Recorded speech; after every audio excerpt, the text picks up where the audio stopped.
Yeah, good essay. My sister, my sister Lorelai did that. She's an art type too, and she had a bunch of birds that she made and hung over the table from Thanksgiving dinner.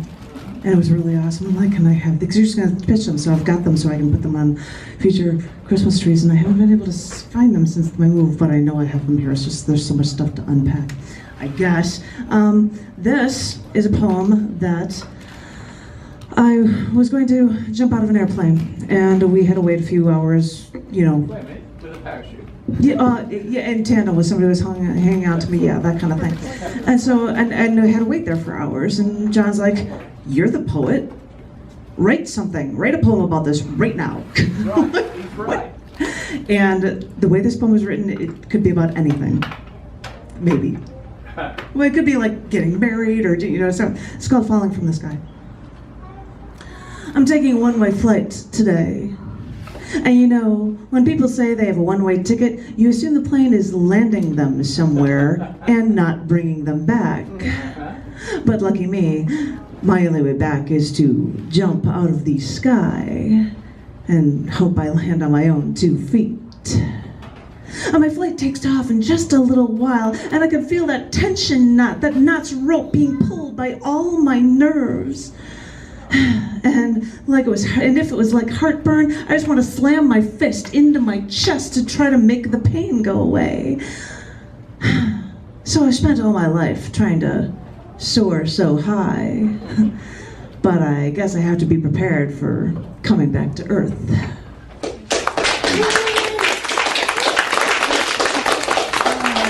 Brooklyn is happening to join me for the band on Monday, because this is the first piece that I was going, yeah, he's got a class to start, and it's breaking my heart, because I need him there to help me. I do. But this is the first one I was going to do in it of the 4 pieces, and it's called Keeping a Record of Going Too Far. When he met me, he told me I looked like Gwyneth Paltrow, long blonde locks. But as time went on, I knew I wasn't her, and I could never be her, and I was never good enough, pretty enough, thin enough. So I straightened my hair, I straightened my teeth, I bought the Wonder Bra, but it wasn't doing it a trick. So I bought Slim Fast, I used a stair stepper, I ate rice cakes and wheat germ, but I wasn't thin enough. I only dropped 20 pounds. So I went to the spa, and I soaked myself in mud, and I wrapped myself in cellophane, and I bought the amino acid facial creams. I even injected botulism into my face every 3 months. But I knew all of that didn't really work. So I went to the doctor, and got my nose slimmed, and my tummy stapled, and my thighs sucked. I thought about getting a rib or 2 removed.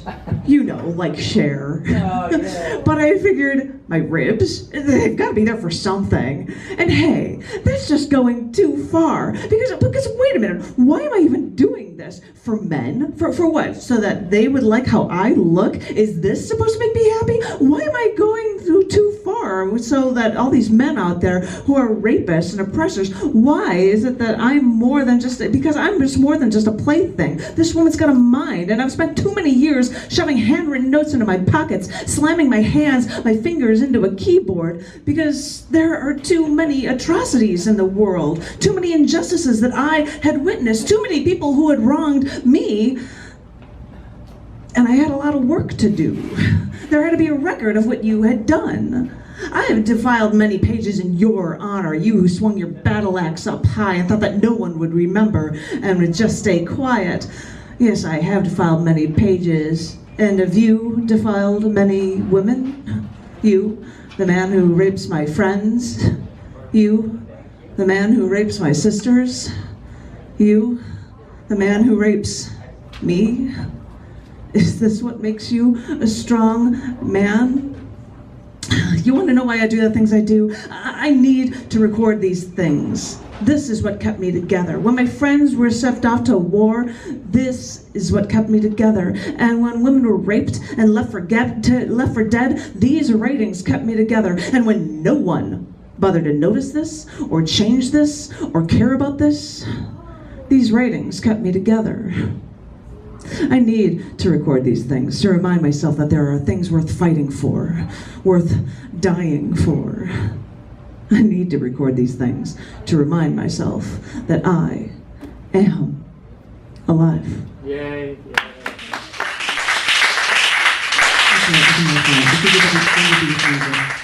So he's gonna break my heart. I will. Take a sick day on your school day or something. I want you there. This is the last one. Thank you so very much. That's called Zenith of the Night Sky. In the zenith of the, I'm gonna figure out how to speak.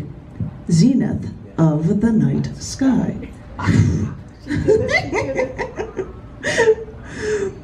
Once we were sitting outside, looking at the night sky, there were no towns around us for at least 40 miles, and there was not a single cloud in the sky.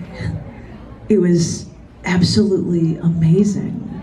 You could see the Milky Way very clearly, and you could easily see so many constellations.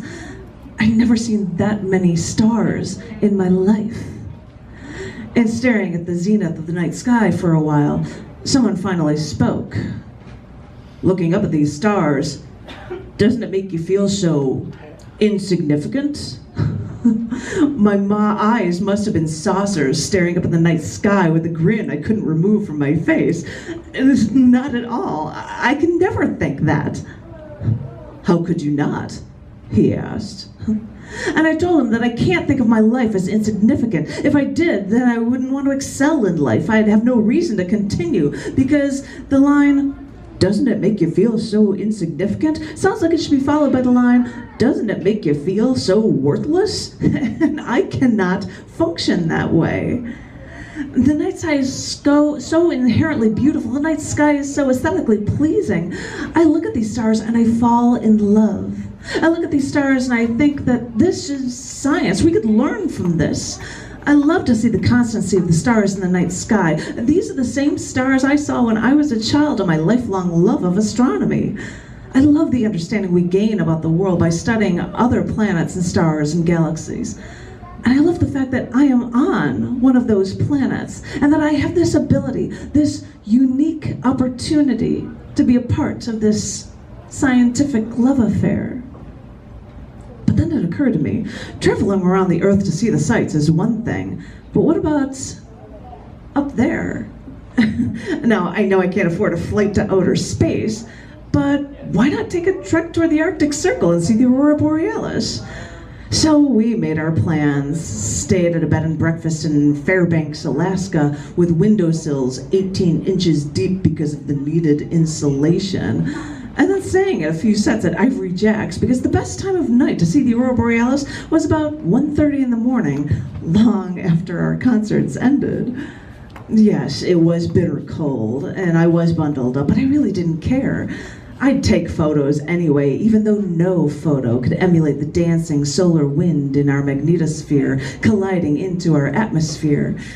But with that collision, what a light show it makes. One man who lived for years in Alaska shared with me that he told his family that he would leave here when he lost his love for the Aurora Borealis. I know exactly what he means.